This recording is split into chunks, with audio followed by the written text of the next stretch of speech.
Fala, meus filhos, bora fazer exercícios. Simbora para a questão de número 23. 23. Pega teu material, pega a tua apostila. Questão 23 diz assim: duas fontes sonoras, F1 e F2, separadas entre si por 4 metros, emitem em fase. Opa. Circula em fase. Vá, circule. Pause o vídeo, circule em fase. Tire a pausa. Puxa uma setinha e escreva. N par, 2 pontos, construtiva. N ímpar, 2 pontos, destrutiva. Circula em fase, puxa uma setinha, escreva. N par, 2 pontos, construtiva. N ímpar, 2 pontos, destrutiva. Simbora. Elas emitem em fase na mesma frequência.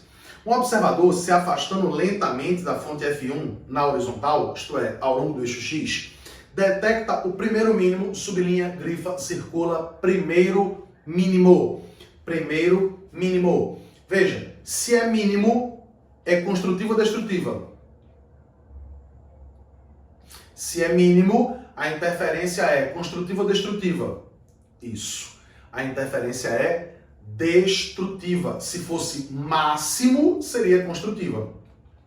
Professor, eu já sei que se estão em fase e a interferência é destrutiva, porque ele detectou um mínimo, ele vai ser ímpar.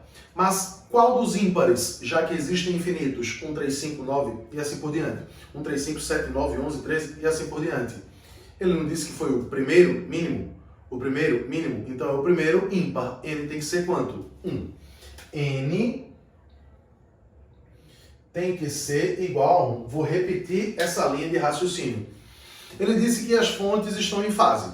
Então, se N for par, será construtiva. Se N for ímpar, será destrutiva. Aí ele segue dizendo que o cara detectou o primeiro mínimo. Se é mínimo, saquei, é destrutiva. Mas, para ser destrutiva, eu tenho várias possibilidades para o N.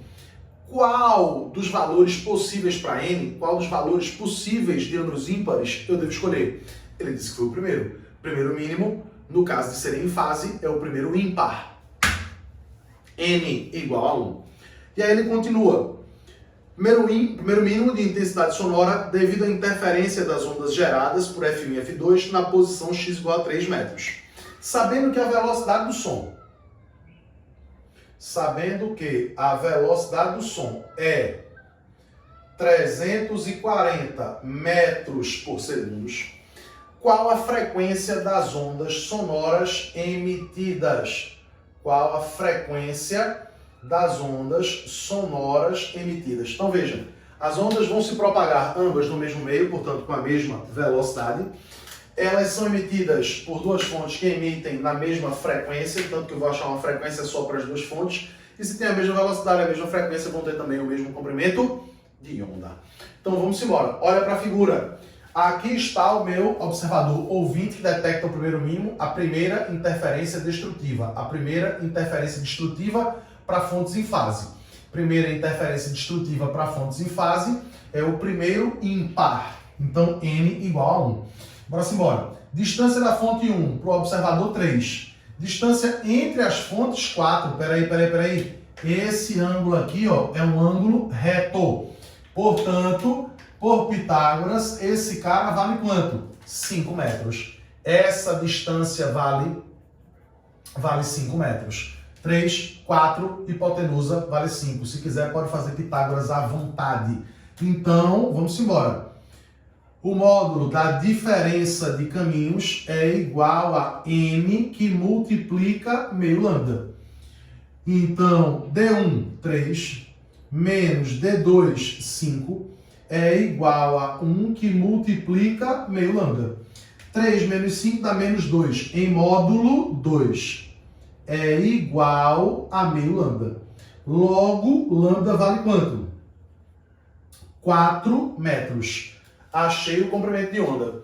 Tem a velocidade? Tenho. Dá para achar a frequência? Demais. Então a gente vai fazer V é igual a F vezes lambda.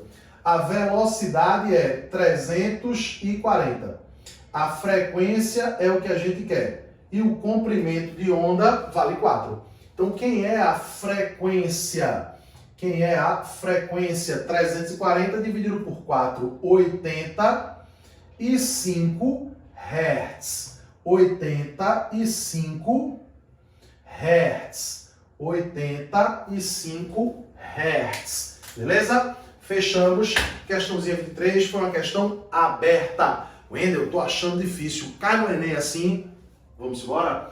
Vamos fazer a questãozinha do Enem sobre interferência de ondas bi e tridimensionais. Vamos na apostila. Questãozinha de número 24. 24. Ele diz assim: o trombone de Kink é um dispositivo experimental utilizado para demonstrar o fenômeno da interferência de ondas sonoras.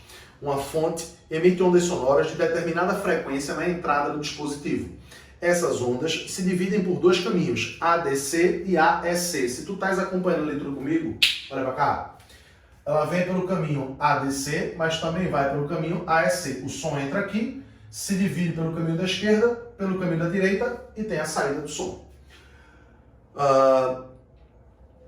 O trajeto ADC pode ser aumentado pelo deslocamento dessa parte do dispositivo. Então, ó, esse trajeto aqui, ó, ADC, o caminho da esquerda, pode ser aumentado. Com o trajeto ADC igual ao AEC, quando essa distância aqui, ó, que o som percorria pela esquerda, era a mesma distância que o som percorria pela direita, você tinha, segundo ele, um som muito intenso na saída. Ou seja, quando os caminhos eram iguais, a interferência era construtiva. Quando os caminhos eram iguais, a interferência era construtiva, um som muito intenso, reforçado, né? Entretanto, aumentando-se gradativamente o trajeto ADC até que ele fique como mostrado na figura, a intensidade do som fica praticamente nula. Sublinhe, grife, circule. Aumentando-se o trajeto ADC até que ele fique como representado, veja que a distância é diferente do caminho da direita. Aí, nesse cenário, como fotografado aqui, ele diz: a saída do som fica praticamente nula, sublinha, grifa, circula, praticamente nula. É interferência destrutiva. E veja, o cara foi aumentando gradativamente até que o som ficasse nulo. Então foi a primeira vez que ele detectou uma interferência destrutiva. Ele não detectou uma saída de som nulo, continuou aumentando, depois detectou outra, depois continuou aumentando, depois detectou... Não, foi a primeira vez que ele detectou a saída nula de som, praticamente nula. Então é a primeira vez que ele está detectando uma interferência destrutiva.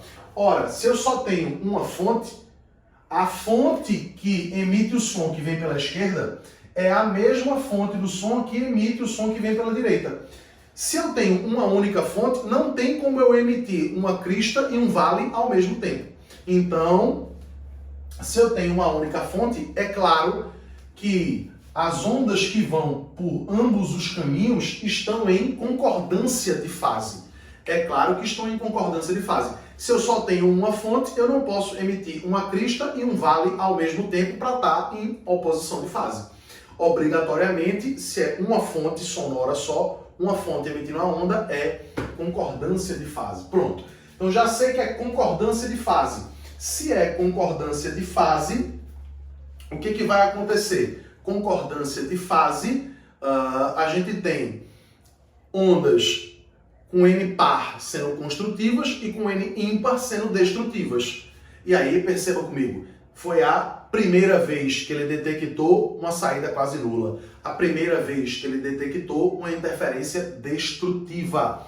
Então, eu sei que eu vou ter o primeiro ímpar em fase destrutiva e é o primeiro, é N igual a 1, porque a interferência é destrutiva pela primeira vez. Então, N vai ser igual a 1. Uma fonte em fase. Detectei saída pela primeira vez quase nula, pela primeira vez interferência destrutiva. Uso o primeiro ímpar. Então vamos embora. Sabendo que a velocidade do som é 320 metros por segundo, qual é o valor da frequência em Hertz? Qual é o valor da frequência em Hertz? Então vamos embora. Primeira coisa que você tem que olhar para a figura. Qual é a distância percorrida pelo trajeto da esquerda? Vou chamar de trajeto 1.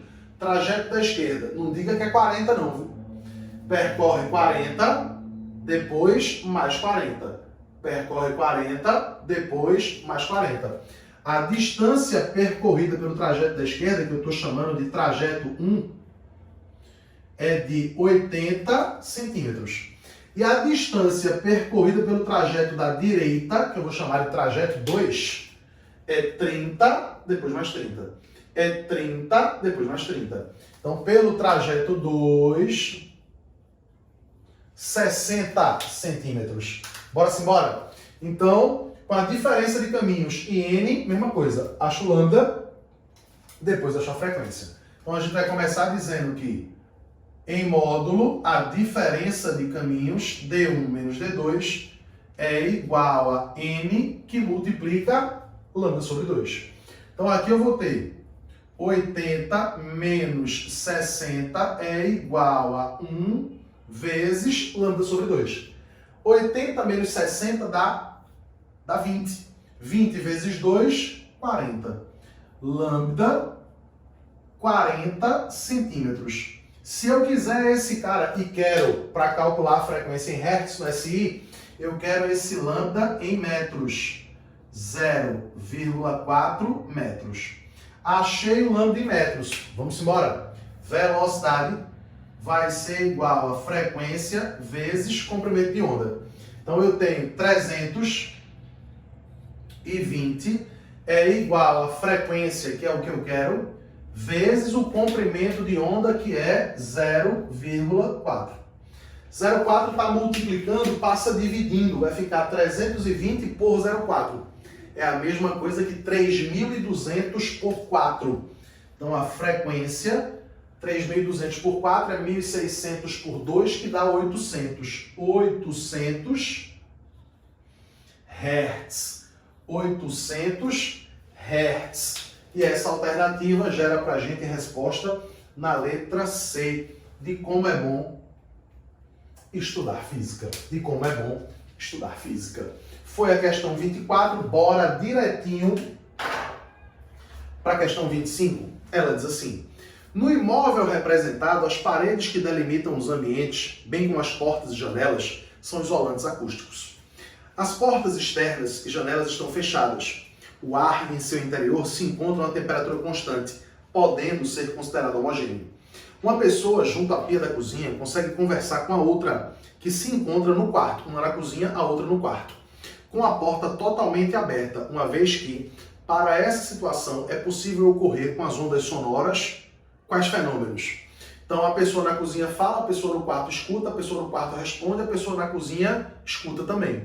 Então, se as portas que dão para o meio externo estão fechadas, as portas e janelas que dão para o meio externo estão fechadas, o som não está saindo. O som bate nelas e se mantém dentro do ambiente. Vai e volta para o mesmo meio de propagação, reflexão. E mais, se elas estão em cômodos diferentes e uma fala, a outra escuta e responde e a primeira escuta de volta, quer dizer que o som está passando pelos obstáculos, pelas portas internas, né, da casa e está se espalhando por todo o ambiente subsequente. Eu falo no quarto, o som sai do quarto, passa pela porta, se espalha pela sala, passa pela porta da cozinha, se espalha pela cozinha, a pessoa ouviu. Opa, se o som não só venceu o obstáculo, mas se espalhou por todo o ambiente, é uma difração. Então, rola reflexão e difração. Qual é a alternativa da gente? Letra de dado. Letra de dado. Questão 26. Ao diminuir o tamanho de um orifício atravessado por um feixe de luz, passa menos luz por intervalo de tempo. E próximo da situação de completo fechamento do orifício, verifica-se que a luz apresenta um comportamento como ilustrado abaixo. Sabe-se que o som, dentro de suas particularidades, também pode se comportar dessa forma. Ele mostra uma lanterna passando por um feixe, passando por uma fresta grande, e esse feixe de luz passa de modo retilíneo, não difrata. Ele vai fechando o feixe, a quantidade de luz que passa vai reduzindo, até que quando a fresta fica bem picota, bem pequenininho, a luz não somente passa pela fresta, como se espalha pelo ambiente. Portanto, rolou uma difração. É da difração que ele está falando. E ele diz que isso, por vezes, também pode acontecer com o som. Em qual das situações a seguir está representado o fenômeno descrito no texto? Então, letra A. Ao se esconder atrás de um muro, o menino ouve a conversa dos seus colegas. Peraí, eu estou falando aqui, tem alguém atrás de um muro que me ouve. Quer dizer que o som não só encontrou um obstáculo, o muro, mas contornou o muro, se espalhou pelo ambiente seguinte até encontrar os ouvidos do outro garoto. É uma difração. A resposta da questão 26 é letra A, porque tanto a descrita na figura quanto a descrita na letra A tratam-se de difração.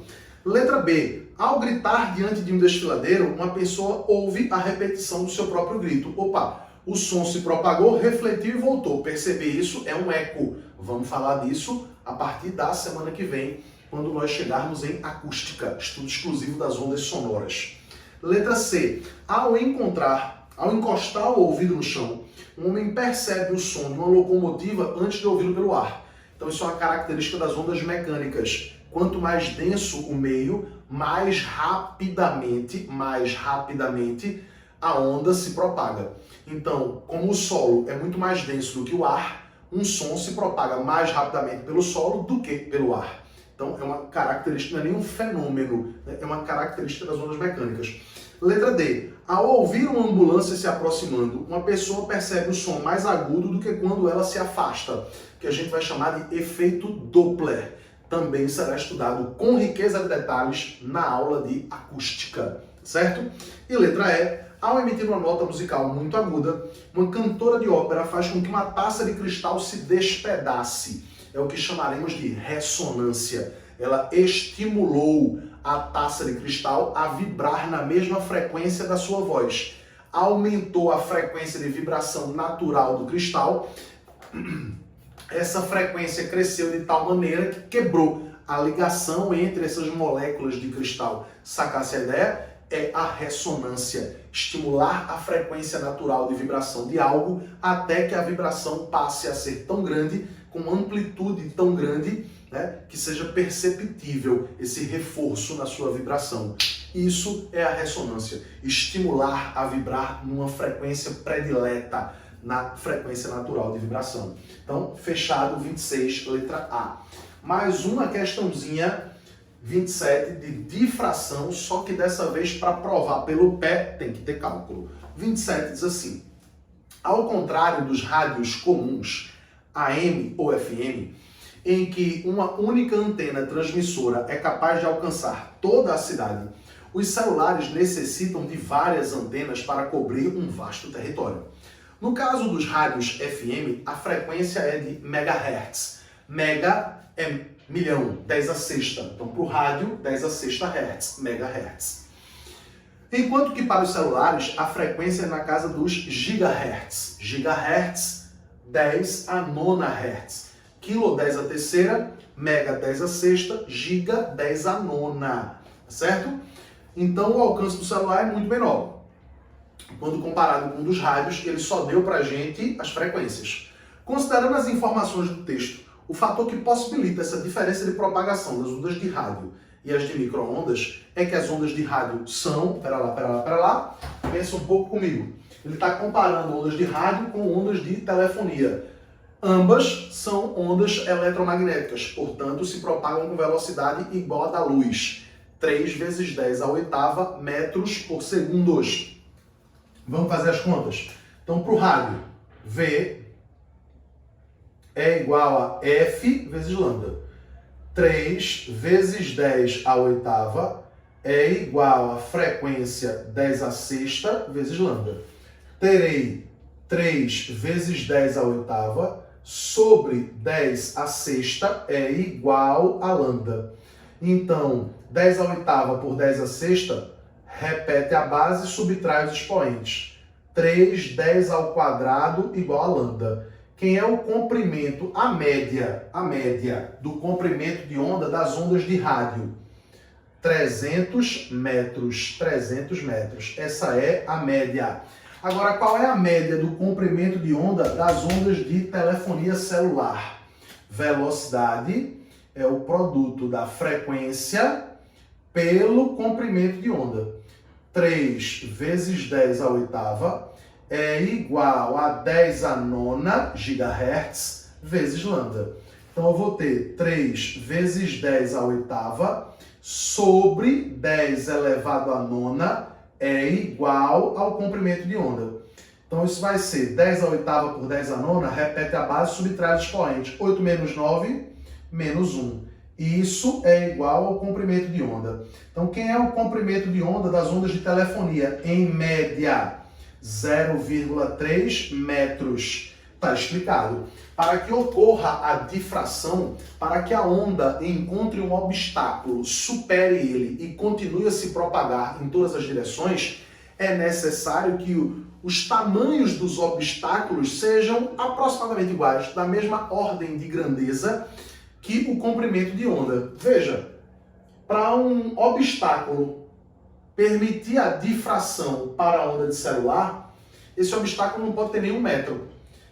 É problema, porque nas cidades nós temos prédios, casas, indústrias, carros, árvores, tudo isso com muito mais de 1 metro. Ou seja, as ondas de celular não sofrem difração nas cidades, por isso elas não se espalham bem. Eu preciso então de muitas antenas para dar conta de todos os pontos da cidade. Mas as ondas de rádio, olha só o tamanho, 300 metros. Então, todos esses obstáculos, prédios, casas, indústrias, né, têm comprimento de onda, mais semelhante às ondas de rádio do que às ondas de celular. Então, as ondas de rádio difratam melhor, portanto, se espalham melhor. E aí, claro, eu preciso de menos antenas. Sacar essa ideia? Vamos procurar algo neste sentido. Letra A, porque as ondas de rádio são facilmente absorvidas na camada da atmosfera superior, como a ionosfera. Muito falso. Elas são, sobretudo, refletidas. Não à toa, eu posso, com uma boa antena de rádio, emitir aqui uma radiação, transmitir um programa e o cara na Rússia, né, começar a nos escutar. Como é que isso é possível? Já que a Terra ela é esférica, ela não vai se propagar em linha reta, ela vai refletindo na ionosfera, na camada ionosfera da Terra, certo? Falso. Letra B. Elas são, as ondas de rádio, capazes de contornar uma diversidade de obstáculos, como árvores, edifícios e pequenas elevações. Se ela contorna melhor, ela se propaga melhor. Preciso de menos antenas. Fechou. Alternativa B. De bom demais estudar física. De bom demais estudar física. Vou adiantar para o vídeo não ficar muito longo. Vamos fazer mais uma questãozinha, questão 28.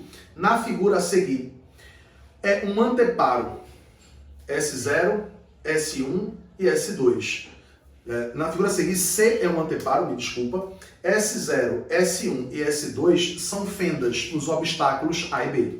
Assinale a alternativa que contém os fenômenos ópticos esquematizados na figura.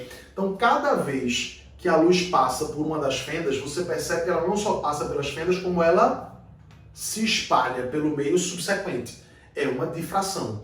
E à medida em que elas se encontram, uma onda que veio de uma fenda encontra com a onda que veio de outra fenda, elas se encontram e promovem uma interferência, que pode ser construtiva se for um encontro de crista com crista ou vale com vale, mas também pode ser destrutiva se vier crista encontrando com vale. Sacar essa ideia? Então, eu percebo os fenômenos eu percebo os fenômenos difração, passagem por obstáculos se espalhando, e também de interferência.